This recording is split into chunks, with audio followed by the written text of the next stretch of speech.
Bapak yang baik, minggu pertama Tuhan dalam bulan Maret ini, kami kembali ada di dalam rumah Tuhan di tempat ini. Ini semata-mata bukan karena kuat dan gagah perkasa kami, tapi ini semata-mata karena Tuhanlah yang telah menuntun kami untuk datang ke tempat ini. Dan kami mau belajar tentang kebenaran-Mu. Oleh karena itu Tuhan, biarlah hari ini Tuhan kami belajar lebih terperinci lagi tentang kebenaran-Mu. Dan kami mau buka hati kami yang paling dalam, sehingga apapun yang Tuhan akan sampaikan pada hari yang indah ini boleh menjadi titik balik di dalam kehidupan kami. Dan kami boleh menjadi anak-anak Tuhan yang tetap bertahan di dalam pencobaan sesulit apapun. Dan kami juga boleh menjadi anak-anak Tuhan yang boleh menginjil dan mengabarkan kabar baik bagi orang lain. Karena hari-hari ini begitu banyak orang yang sudah tidak percaya kepada Tuhan, begitu banyak orang yang kecewa kepada Tuhan, begitu banyak orang yang meninggalkan Tuhan hanya karena harta duniawi. Oleh karena itu Bapak yang baik, biarlah izinkan hamba-Mu Tuhan, dengan segala keterbatasan hamba-Mu sebagai seorang manusia, hari ini urapi dengan urapan-Mu yang baru, urapan yang dahsyat, urapan yang luar biasa, urapan Roh Kudus boleh mengalir lewat mulut lidah bibir hamba-Mu, sehingga apapun yang hamba-Mu perkatakan itu adalah perkataan kuasa Roh Kudus. Terima kasih Bapak yang baik, berfirman-Lah. Kami akan duduk diam mendengarkan firman-Mu seperti telinga seorang murid dan hati seorang hamba. Seluruh umat Tuhan yang percaya, kita katakan bersama-sama amin. Sekali lagi kita katakan bersama-sama amin. Shalom Bapak Ibu Saudara. Hari ini kita akan mengambil satu materi baru, walaupun yang satu belum selesai. Tetapi saya diingatkan oleh Tuhan lewat kebenaran firman Tuhan yang kali ini bisa menjadi berkat buat kita semua. Oleh karena itu, biarlah hari ini kita melihat ada satu judul khotbah, yaitu tentang radikalisme penginjilan atau penginjilan yang radikal. Penjala ikan menjadi penjala manusia. Radikalisme penginjilan atau penginjilan yang radikal. Mari Bapak Ibu Saudara yang terkasih, kita buka Injil Lukas pasal yang kelima, ayat yang ke-1 sampai yang ke-11. Tapi sebelum itu, Bapak Ibu Saudara, puji Tuhan ya, kalau kejadian hari Jumat ya, Jumat kemarin untuk orang-orang yang tinggal di daerah Tanah Merah dan sekitarnya, jemaat kami, puji Tuhan, bukan berarti jemaat lain juga tidak puji Tuhan, tapi puji Tuhan semuanya telah diluputkan dari malapetaka. Sekalipun serasa seperti ada goncangan, tapi kita yakin dan percaya bahwa Tuhan akan terus bersama dan beserta dengan kita di dalam apapun kehidupan kita. Ada amin Bapak Ibu Saudara. Mari kita buka Injil Lukas pasal 5 ayat 1 sampai ke-16. Nanti saya undang untuk bangkit berdiri. Demikian firman Tuhan. Yuk kita bangkit berdiri bersama-sama. Kita baca berganti-gantian. Lukas pasal 5 ayat 1 sampai ke-16. Pada suatu kali Yesus berdiri di pantai danau Genesaret. Sedang orang banyak mengerumuni Dia hendak mendengarkan firman Allah. Ayat yang kedua.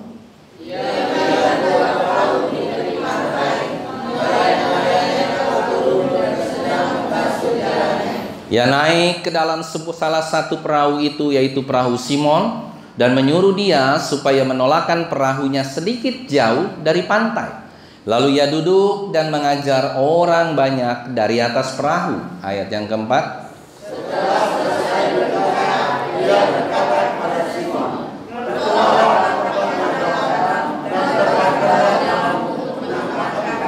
Simon menjawab, Guru, telah sepanjang malam kami bekerja keras dan kami tidak menangkap apa-apa. Tetapi karena Engkau menyuruhnya, aku akan menebarkan jala juga. Ayat 6.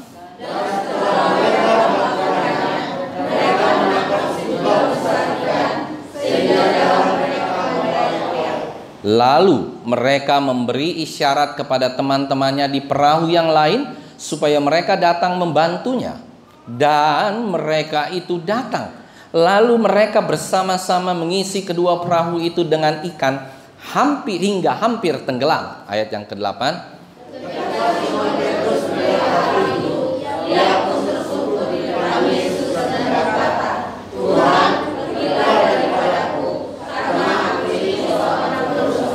Sebab ia dan semua orang yang bersama-sama dengan dia takjub oleh karena banyaknya ikan yang mereka tangkap. Ayat 10.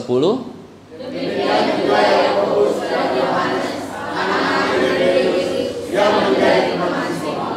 Kata Yesus kepada Simon, jangan takut, mulai dari sekarang kau akan menjala manusia. Dan sesudah mereka menghela perahu-perahunya ke darat, mereka pun meninggalkan segala sesuatu lalu mengikut Yesus. Ayat 12. Pada suatu kali Yesus berada dalam sebuah kota. Di situ ada seorang yang penuh kusta. Ketika ia melihat Yesus, tersungguhlah dia dan memohon, Tuhan, jika Tuhan mau, Tuhan dapat mentahirkan aku. Lalu Yesus mengulurkan tangannya, menjamah orang itu dan berkata, aku mau, jadilah engkau tahir. Seketika itu juga lenyaplah penyakit kustanya. Ayat 14. Yesus melarang orang itu memberitahukannya kepada suatu pemuda dan berkata, pergilah, perlihatkanlah dirimu pada imam dan persembahkanlah untuk kehadiranmu persembahan seperti yang diperintahkan Musa sebagai bukti bagi mereka. Tetapi kabar tentang Yesus makin jauh tersiar, dan datanglah orang banyak berbondong-bondong kepadanya untuk mendengar dia dan untuk disembuhkan dari penyakit mereka. Yuk kita baca bersama-sama ayat yang terakhir, 1, 2, 3. Akan tetapi ia mengundurkan diri dari tempat-tempat yang sunyi dan berdoa. Tuhan memberkati, silakan duduk. Bapak Ibu Saudara yang terkasih, ini adalah satu kisah di mana Yesus sedang berdiri di pantai Danau Genesaret dan banyak orang sedang mengerumuni dia. Ahli Taurat, orang Farisi mempertanyakan kenapa sampai Yesus mengajar orang-orang itu bukan di dalam bait Allah. Jadi istilah kasarnya, Yesus saat itu sedang mencoba memvariasikan penginjilannya bukan di dalam gereja. Kalau kita hanya baca sampai ayat yang ke-11, maka kita tidak mengetahui kenapa sampai Yesus harus menginjil atau mengabarkan kabar baik itu di luar gereja. Saya utak-atik dan sempat berpikir, akhirnya saya baca ayat selanjutnya dan akhirnya saya temui bahwa ternyata Yesus itu sungguh luar biasa. Penginjilannya tidak hanya untuk nelayan. Penginjilannya atau kabar baik itu tidak hanya untuk orang-orang yang dia kenal. Tetapi rupa-rupanya ada satu objek yang dia sedang tuju, dan itu adalah seorang yang sakit kusta. Mengapa bisa demikian, Bapak Ibu Saudara? Pertanyaannya sangat menarik. Karena orang kusta itu saat itu dianggap orang yang berdosa. Orang kusta itu harus disingkirkan jauh-jauh dari kota, dan orang kusta ini kebetulan ada di pinggir kota. Orang kusta ini tidak bisa mendengar firman Tuhan. Orang kusta ini tidak bisa untuk dapat sharing, apalagi dia komsel. Karena orang kusta ini dianggap orang berdosa dan takut menular. Dianggap orang yang sangat-sangat berdosa. Nah, sampai di sini dulu kita bisa melihat bahwa ketika Yesus itu mengabarkan kabar kebenaran, itu bukan sesuatu yang asal-asalan. Ketika dia menginjil juga dia bukan menginjil yang asal-asalan. Tapi ada target-target tertentu yang dia tetapkan agar banyak orang bisa mengenal Yesus sebagai Tuhan dan Juru Selamat. Dari sini kita bisa melihat Bapak Ibu Saudara yang terkasih. Dan dia juga sungguh peduli sampai kepada seorang yang bernama Simon Petrus dan nelayan-nelayannya yang telah turun. Kalau kita baca ayat yang kedua, yang telah turun dan sedang membasuh jalannya. Membasuh jalannya tetapi tidak mendapatkan ikan. Nah, baru ia naik ke dalam salah satu perahu itu, yaitu perahu siapa? Simon. dan menyuruh dia supaya menolakkan perahunya sedikit jauh dari pantai. Lalu ia duduk dan mengajar orang banyak dari atas perahu. Dari sini kita kembali bisa melihat bahwa rupa-rupanya Yesus ingin mengajar kepada Simon dan kepada siapapun, kepada kita semua juga yang ada dan hadir di tempat ini, bahwa rupa-rupanya kalau kita sedang mengalami letih lesu, beban berat, kita nggak tahu lagi harus melakukan apa-apa, kita nggak tahu kiri kanan gagal, depan belakang gagal, dan gagal. Tapi hari ini kita melihat, kita mendengar, kita membaca, kita menghayati bahwa ternyata rupa-rupanya tidak ada satu kegagalan pun yang tidak dapat dibuat berhasil oleh Yesus. Kita katakan bersama-sama, amin. Bagi manusia itu bisa gagal, ya apa ya?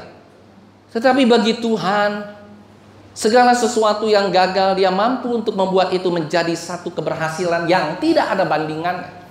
Oleh karena itu ketika Yesus bilang dia mau mengajar, di sini kita kembali diperingatkan oleh Tuhan bahwa ketika suatu saat kita sedang dalam keadaan nggak tahu lagi apa yang harus kita perbuat, ayo mari datang kepada Tuhan, baca kebenaran firman Tuhan. Di sini Yesus mengajar. Ingat baik-baik, pengajaran Yesus kali ini berbeda dengan pengajaran Yesus ketika dia sedang membuat mujizat 5 roti 2 ikan.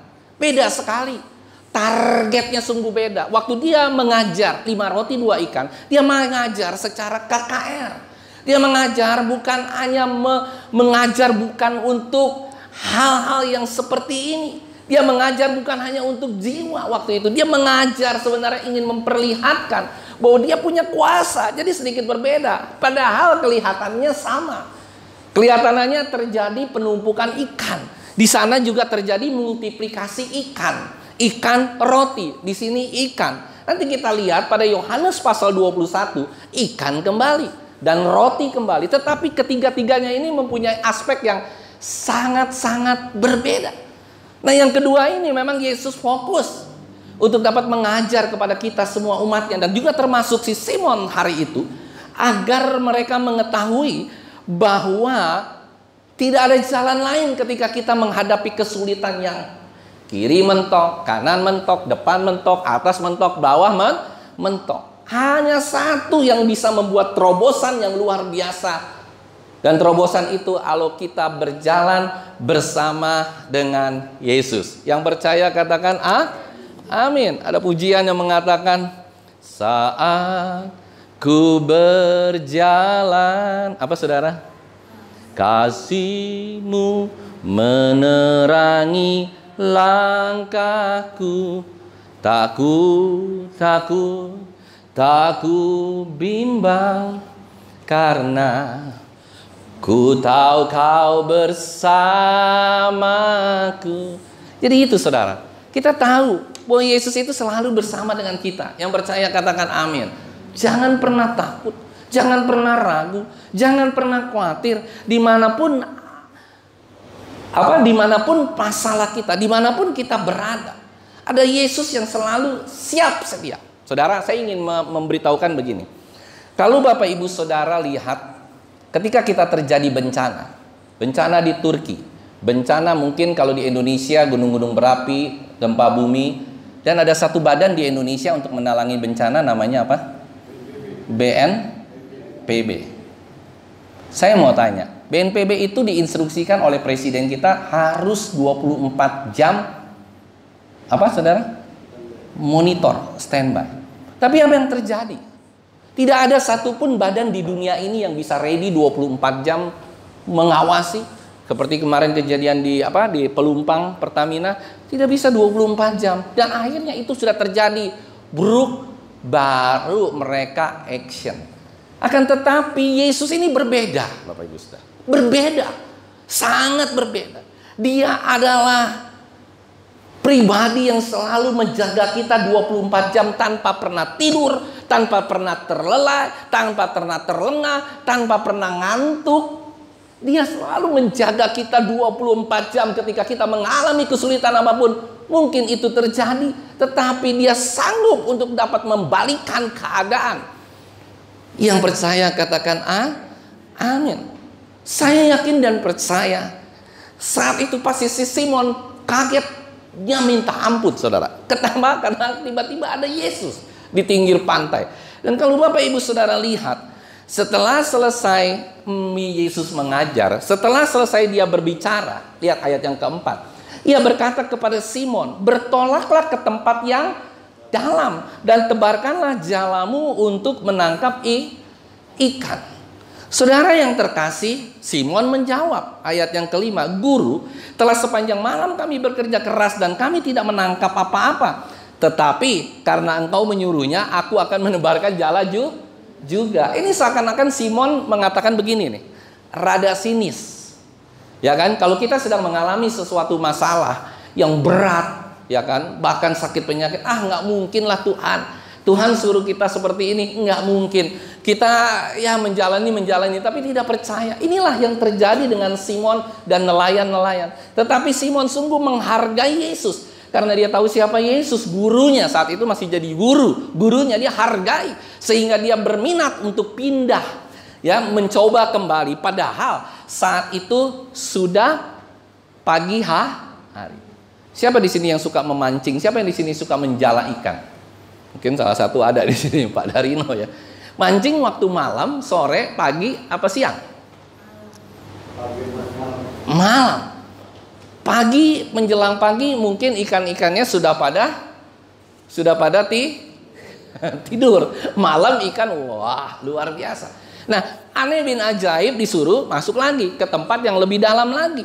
Nah, dan setelah mereka melakukannya, baru mereka melihat menangkap sejumlah besar ikan sehingga jala mereka mulai koyak. Lalu mereka memberi isyarat kepada teman-temannya di perahu yang lain supaya mereka datang membantunya, dan mereka itu datang. Lalu mereka bersama-sama mengisi kedua perahu itu dengan ikan hampir tenggelam, hingga hampir tenggelam. Peristiwa ini bukan hanya terjadi sekali. Peristiwa ini kalau kita perhatikan baik-baik, kita hanya menyangka ini peristiwa terjadi sekali. No, peristiwa ini terjadi 2 kali. Nanti Bapak Ibu Saudara buka ya di Yohanes pasal 21. Terjadi peristiwa ikan berkumpul atau Yesus mengumpulkan ikan, itu bukan hanya sekali. Sekali ketika dia masih hidup. Yang kedua kali ketika dia bangkit. Dia kembali mendatangi siapa sih? Simon. Di mana? Coba nanti buka sendiri. Yohanes pasal 21. Bapak Ibu Saudara akan lihat. Itu kedua kalinya Yesus menampakkan diri. Yang pertama saat itu, waktu dia masih hidup. Yang kedua setelah dia bangkit dari antara orang mati. Dia muncul di tengah-tengah perahu ketika Simon dan nelayan-nelayan lain, sama lagi kasusnya, sedang menangkap ikan dan ikannya tidak ada. Akhirnya Yesus suruh apa? Tebarkan jala di samping perahu. Itu 2 peristiwa yang berbeda, Bapak Ibu Saudara. Berbeda banget berbeda. Setelah ambil lagi, ya kan? Dan ternyata berhasil lagi nggak, Bapak Ibu Saudara? Berhasil. Yang jadi pertanyaan menarik di sini adalah Simon saat itu Tuhan sudah jadikan dia bilang apa? Tuhan, aku orang berdosa. Akhirnya dia bilang, oke deh Tuhan, aku ikut engkau menjadi penjala manusia. Tapi apa yang dia terjadi, saudara? Setelah Yesus mati, bangkit, Simon jadi penjala manusia atau tetap mancing ikan atau menjala ikan? Nah, dia tetap jadi penjala ikan. Sorry ya, menjala ikan dan memancing ikan itu 2 hal yang berbeda. Benar nggak yang jago mancing di sini? Kalau memancing ikan, itu mulutnya bisa sobek. Kalau menjala ikan, ikannya ngumpul paling agak benjol-benjol sedikit. Karena kepala ikan yang satu beradu sama kepala ikan yang lain. Tapi tidak akan rusak, masih pada hidup. Itu bedanya, saudara. Makanya kenapa Tuhan tidak menaruh di sini memancing ikan, tapi menjala ikan. Jadi kita dalam menjala manusia, bukan memancing manusia. Jangan pernah mancing-mancing manusia, tapi kita menjala manusia. Bukan dalam bentuk banyaknya, tetapi hati-hati ketika kita memancing manusia, robek, manusia itu akan meninggalkan Tuhan karena dia merasa tidak ada yang akan dia perjuangkan di dalam Tuhan karena sudah robek, sudah sakit hatinya dan yang lain-lain. Bapak Ibu Saudara yang terkasih, Ini merupakan sesuatu hal yang sangat luar biasa yang kita lihat. Ternyata Tuhan itu, kalau dia sudah bekerja, dia tidak bekerja sedikit. Yang percaya katakan amin. Dia bekerja terus-terusan sampai Simon yang belum bertobat, dia buat menjadi bertobat. Katakan amin. Menjadi bertobat. Bertobatnya apa? Ada buktinya, saudara. Ketika dia setelah selesai itu dia benar-benar bertobat. Lihat Kisah Para Rasul pasal yang kedua. Siapa yang berkhotbah, Pak, Bu? Petrus atau Simon Petrus. Dia berkhotbah, berapa orang yang bertobat? Genap yang dipinta sama Tuhan. Engkau akan menjadi penjala manusia. Dan hebat luar biasa kalau saudara perhatikan khotbah Petrus. Saya buka-buka, luar biasa. Dia comot eksposisinya dari Mazmur, dia comot eksposisinya dari tempat-tempat yang luar biasa, dari Yehezkiel, Yesaya. Luar biasa khotbahnya Petrus. Nanti Bapak Ibu Saudara baca sendiri. Sehingga saya melihat ini orang sebenarnya mungkin kalau di dalam teologi, mungkin dia sudah sarjana teologi atau S2 teologi. Sungguh luar biasa. Dia adalah seorang nelayan yang biasa, yang dipakai Tuhan dengan dahsyat, heran, dan ajaib. Oleh karena itu kita nggak usah takut. Sekalipun kita bodoh, kita tidak berpendidikan apapun, tidak usah takut. Karena kenapa, saudara? Ketika ada hikmat Tuhan turun atas kita, maka kita akan menjadi orang yang paling dipakai oleh Tuhan dengan dahsyat, heran, dan ajaib. Yang percaya katakan amin. Title semua tidak akan ada artinya ketika Tuhan tidak memakai kita, ketika hikmatnya tidak turun atas kita, ketika Roh Kudusnya tidak turun atas kita. Ada haleluya. Dalam usaha, dalam bisnis, dalam pekerjaan, sami mawon. Ada amin, saudara? Sami mawon. Sama aja. Kalau saudara punya hikmat Tuhan dalam pekerjaan, saudara bisa membongkar segala sesuatu yang tidak benar, korupsi kah, ya kan, hal-hal yang buruk saudara bisa lakukan. Kalau di dalam pekerjaan, di dalam bisnis, saudara bisa itu juga melakukan hal-hal yang besar, bukan hal-hal yang kecil lagi, karena ada hikmat Tuhan turun seperti hikmat Tuhan turun atas Simon. Simon, engkau hari ini bukan lagi menjadi penjala manusia, penjala ikan, tetapi menjadi penjala manusia. Memang Tuhan seringkali merepresentasikan kita nih umatnya macam-macam, saudara. Kita sering direpresentasikan sebagai pohon ara. Kita sering direpresentasikan sebagai buah anggur, carang anggur. Kita juga sering direpresentasikan sebagai prajurit. Kita juga sering dipresentasikan sebagai petani. Manusia itu seringkali digambarkan sebagai petani, prajurit, dan yang lain-lain, termasuk ikan. Yang ingin saya katakan hari ini adalah, Bapak Ibu Saudara yang terkasih, kalau kita sudah tahu mengenal Yesus dengan sungguh-sungguh dan ikut apa yang Dia minta dalam kehidupan kita, tidak ada segala sesuatu yang dapat menghalangi Bapak Ibu Saudara untuk dapat mengembangkan apapun di dalam dunia ini. Yang percaya katakan amin. Ketika otak kita yang terbatas ketemu dengan Allah yang tidak terbatas, maka kita akan mengikuti itu dan akan menjadi tidak terbatas menurut kehendak Allah. Yang percaya katakan amin. Ada haleluya? Ada amin Bapak Ibu Saudara? Haleluya.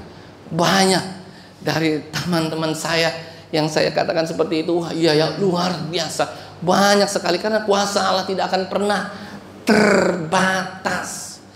Saudara mempunyai usaha, saudara mempunyai bisnis, saudara mempunyai pelayanan, saya yakin dan percaya nggak ada satupun yang dapat membatasi kita. Hanya kita, pikiran kita sendiri yang membatasi. Ketika saudara ingin membuat bisnis saudara tambah besar, pasti itu akan terjadi sesuai dengan hikmat Allah yang ada turun atas kita. Ada haleluya, itu pasti terjadi. Mungkin hari dulu kalau Bapak Ibu Saudara lihat masa lalu kita penuh dengan tantangan rintangan, mau makan aja susah, rumah nggak ada, makan susah, buat jajan anak tidak ada. Tapi sekarang kalau kita melihat ke belakang dan melihat hari ini, sungguh pemeliharaan Tuhan tiada bandingannya. Ada haleluya, tiada bandingannya. Hari ini aku sempat paling nggak sebulan sekali bisa makan di Kentucky. Ada amin. Kalau dulu aku hanya bisa duduk di depan dengan termenung, bawa nasi dari rumah, bawa tempe dari rumah, kita duduk di depan Kentucky, dan Kentucky itu mengharumkan membuat harum. Waduh, harum ayam. Ketika kita makan ayam, kita makan tempe, tempenya rasa ayam. Ada haleluya. Itu serius, Pak. Itu terjadi loh. Bukan hanya sama Bapak Ibu Saudara. Banyak orang yang seperti itu. Saya lihat kemarin dulu, saya perhatikan, oh saya sempat mengalir air mata saya gitu. Aduh, ada beberapa orang yang susah gitu ya. Dia duduk di depan Kentucky Kelapa Gading sini. Kan harum tuh kalau dibuka pintunya, brum. Terus saya tanya, "Dek, Bu, lagi ngapain?" "Saya lagi makan, Pak." "Kok makannya di depan sini?" "Iya, Pak. Kalau di depan yang lain saya makan nggak berasa itu tempenya jadi tempe juga, tapi ketika ada di Kentucky rasanya wangi. Timbul gairah untuk makan." Ada amin saudara? Gairah. Aduh, saya bilang praise the Lord, puji Tuhan, haleluya. Banyak cara Tuhan. Dan kalau hari ini Bapak Ibu Saudara sudah bisa beli Kentucky, itu benar-benar pemeliharaan Tuhan. Walaupun kelihatannya, abis dari Kentucky aku ingin lagi makan yang namanya all you can eat. Ya nggak Bapak Ibu Saudara? Termakan lagi. Kemarin saya cerita sedikit ya, untuk sedikit saja saya cerita. Saya tempat terkaget-kaget, saudara. Waktu itu saya makan sama Ketua DPRD Badung, Bali, di Hotel Borobudur nih. Cerita-ceritaannya nih. Wah, saya sih karena kita mau entertain dia, traktir nih. Nah, saya pikir 4 orang habis-habis paling banyak 1 juta, 2 juta ya Pak ya, Bu. Pas saya lihat bonnya, hampir saya stroke. Makanannya nggak banyak saudara, cuman bakmi, cuman ikan, cuman ini, cuman itu. Ada 4-5 makanan doang. Sopnya sih memang enak banget. 4.300.280. Waduh, saya bilang. Pas mau keluarin dompet gemeteran saudara. Kacau deh. Dia tahu tuh, si Ketua DPRD ini tahu, namanya Pak Putu. Dia yang bayarin pakai kartu. Jangan Pak. Tapi sambil jangan-jangan sambil saya pegang-pegang kartunya. Jangan Pak, jangan. Tapi akhirnya saya juga yang bayar. Karena kan ditanggung sama kantor ya. Waduh gila, sekali makan segitu saya sampai kaget. Besok-besok saya hafalin ini teratai nggak boleh. Lalu makan sop buntut itu masih murah Bapak Ibu, 100-200 ribu maksimal. Gila itu makan, saya makannya nggak kenyang loh, karena nggak ada nasinya lagi. Dia pesen nggak pakai nasi, pesen mie sedikit, pesen sop, pesen ini. Jam 4 saya udah pergi lagi ke tempat makanan, saya makan lagi, nggak kenyang. Waduh, saya bilang ini bahaya nih. Besok saya mau ke sana kan, saya mau berangkat hari Senin, Selasa ke Bali. Aduh, jangan sampai di Bali saya dikasih lagi yang begitu-begitu. Ada haleluya. Saya berdoa aja sama Tuhan, jangan sampai Tuhan saya di sana saya mesti bayar sebegitu lagi. Dan mereka memang orang-orang yang ya uang-uang segitu mungkin nggak terlalu berarti ya. Tetapi buat kita, saya sih kepikir cuma satu, kalau saya makan yang seperti itu, saya selalu pikir, waduh ini kalau untuk gereja saya ini bisa melimpah ruah nih, 1,5 juta, makan rame-rame juga 2 juta, udah luar biasa.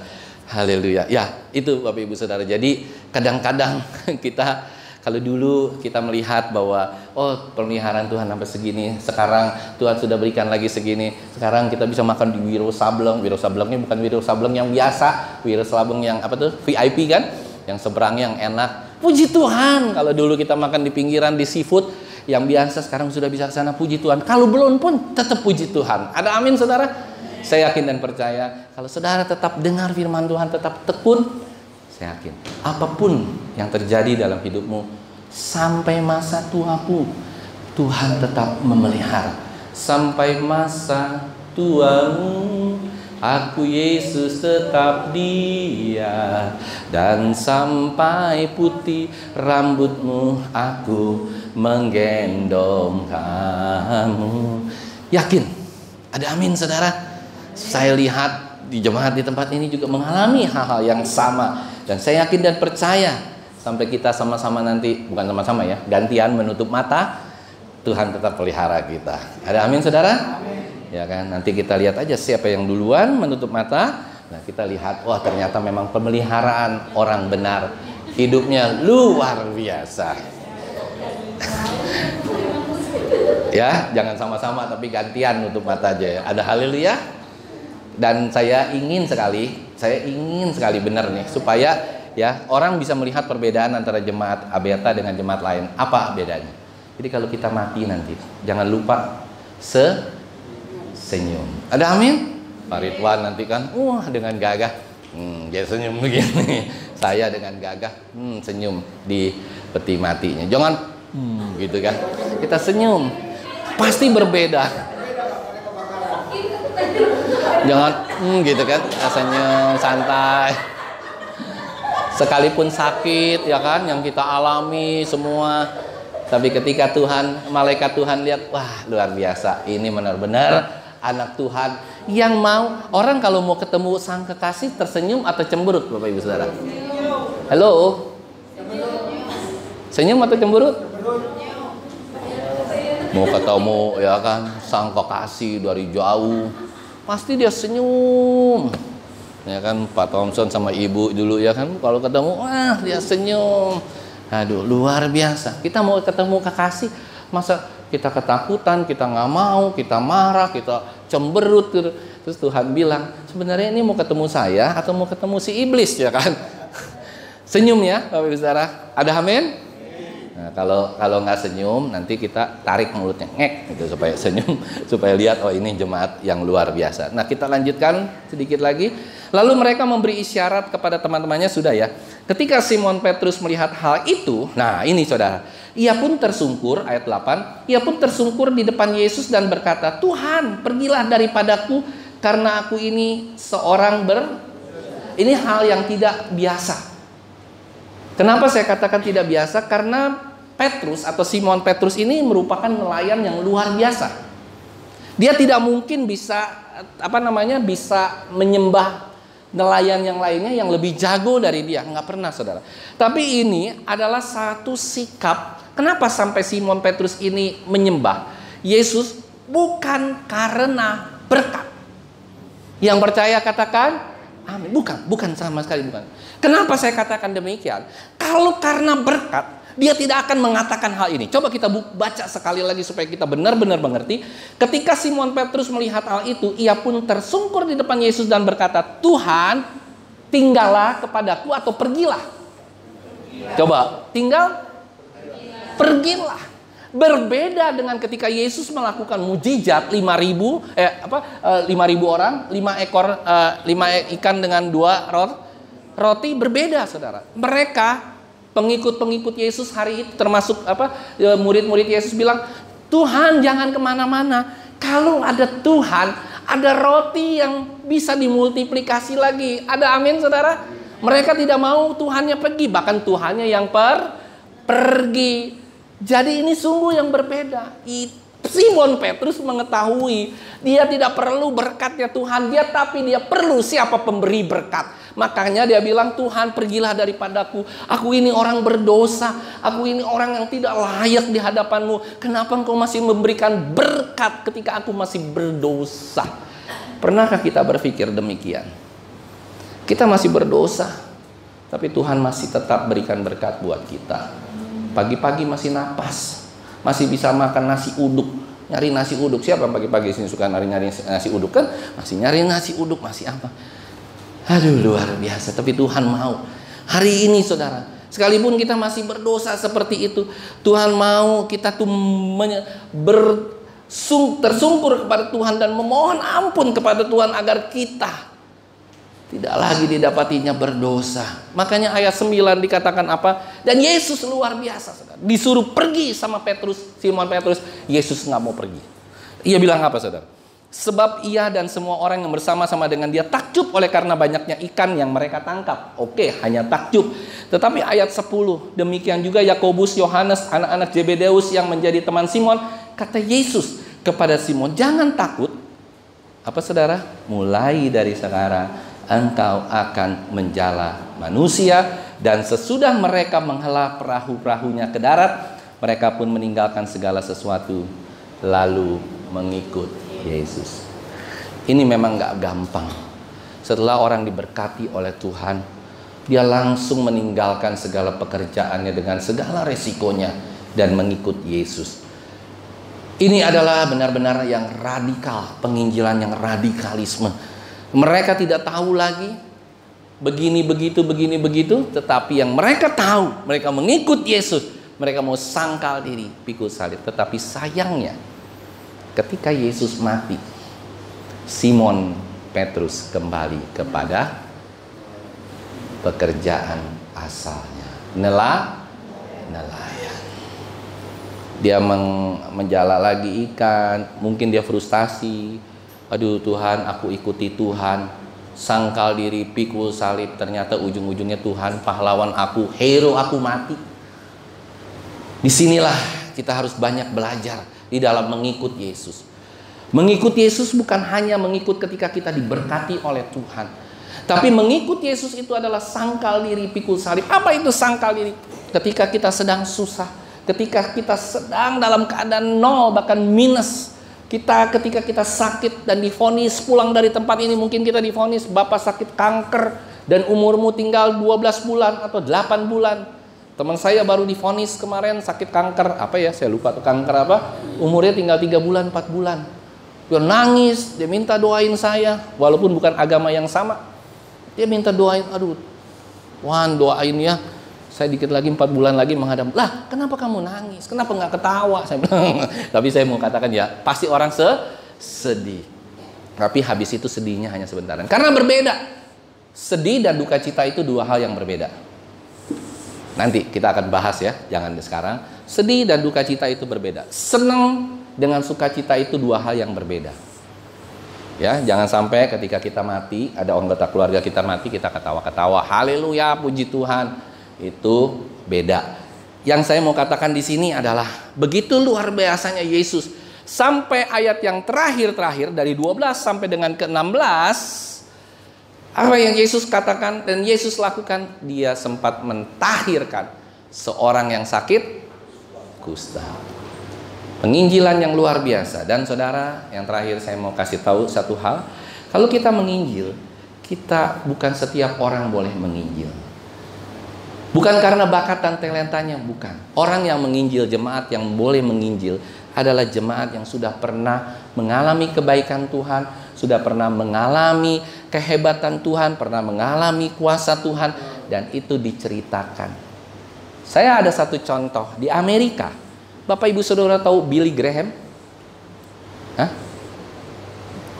Bukannya tukang Kentucky ya. Billy Graham itu gembala dan pengkhotbah besar yang sangat besar yang ada di Amerika, yang mendoakan White House itu presiden hampir rata-rata Billy Graham setiap setahun sekali. Billy Graham punya teman yang namanya Charles Templeton.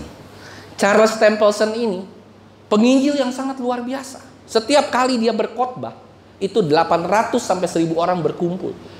Setiap kali dia berkhotbah, setiap minggu dia berkhotbah banyak, bahkan mungkin Billy Graham juga bukan kalah, tetapi untuk berkhotbahnya dia luar biasa, saudara. Banyak orang bertobat.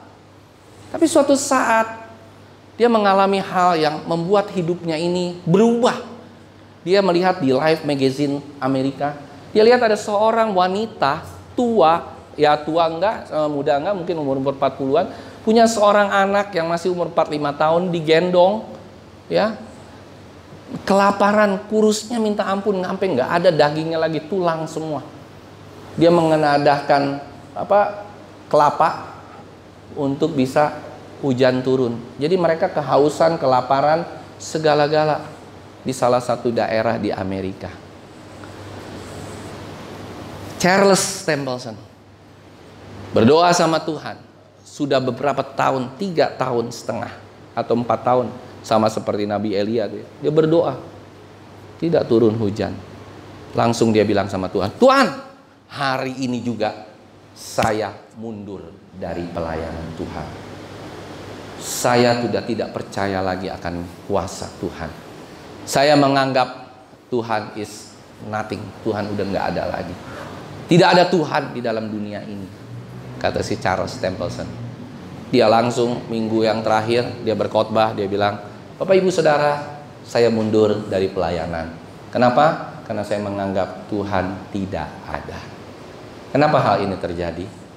Karena Charles Templeton itu hanya hebat di mimbar, hanya hebat di teori. Dia jago berkhotbah, jago hebat, tapi dia tidak pernah mengalami